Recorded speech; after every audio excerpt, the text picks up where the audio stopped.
కనిపిస్తున్న ఏరియాలోని water treatment plant అయితే construction జేస్తున్నారు. దాదాపు మొత్తం 22 ఎకరాల విస్తీర్ణంలో. ఇక్కడ ఒక పెద్ద నిర్మాణం కనిపిస్తుంది చూసారా? ఇదొచ్చేసి క్లియర్ వాటర్ రిజర్వాయర్ అనమాట. వాటర్ మొత్తం ట్రీట్మెంట్ అయిన తర్వాత ఈ క్లియర్ వాటర్ రిజర్వాయర్‌లోకైతే వస్తుంది. ఈ రిజర్వాయర్ ద్వారానేంటంటే పైప్‌లైన్‌ల ద్వారా వాటర్ డిస్ట్రిబ్యూషన్ సెంటర్‌కైతే వెళ్తుంది.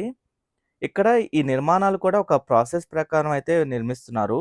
రా వాటర్‌ని కృష్ణా నదిలో నుండి ఇంటేక్ ట్యాంకుల్లో తీసుకొని, అక్కడి నుండి పైప్‌లైన్‌ల ద్వారా ఈ ఏరియేటర్‌కైతే తరలిస్తారు. ఇక్కడ నుండి స్టిల్లింగ్ చాంబర్‌కెళ్ళిద్ది వాటరు. ఆ స్టిల్లింగ్ చాంబర్ దగ్గర నుండి ఏంటంటే, ఈ త్రో పార్షియల్ ఫ్లమ్‌లోకెళ్ళిద్ది. అక్కడి నుండి ఫ్లాష్ మిక్స్చర్‌లోకైతే వెళ్తుంది.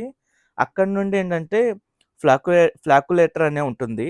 అక్కడికెళ్తుంది. అక్కడి నుండి ఇన్‌క్లైన్డ్ ప్లేట్ సెటిలర్స్ దగ్గరికి వెళ్తుంది. అక్కడి నుండి ఫిల్టర్ హౌస్‌కెళ్ళి, ఫిల్టర్ హౌస్ నుండి శాండ్ ఫిల్టర్ బెడ్స్ దగ్గరికెళ్ళిన తర్వాత